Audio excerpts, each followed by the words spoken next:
Bonjour et bienvenue pour cette nouvelle leçon de japonais. Nous allons étudier Sulu vs Yalu.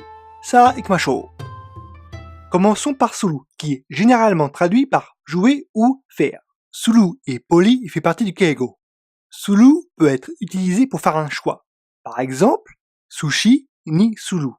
Je veux un sushi. Sulu permet de décrire une action concrète ou non concrète.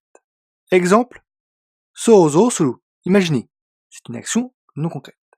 Ou une action concrète, par exemple, benkyou suru. J'étudie. Suru peut être ajouté à un nom pour faire un verbe. Par exemple, benkyou, étude, plus suru, benkyou suru, étudier.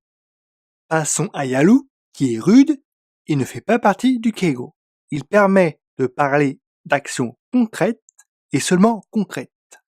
Exemple d'action concrète, benkyou yaru, j'étudie. Mais sozo yaru, ça ne marche pas puisque c'est pas une action concrète. Donc, décrire une action concrète, c'est la seule équivalence qu'il existe entre sulu et yaru.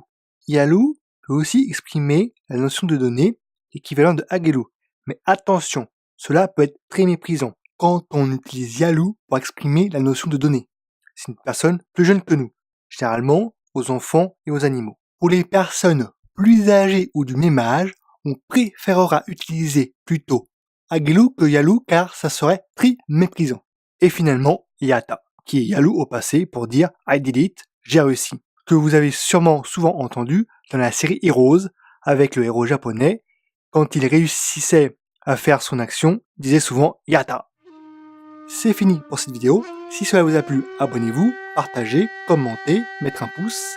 Sur ce, je vous dis matane, à jeudi.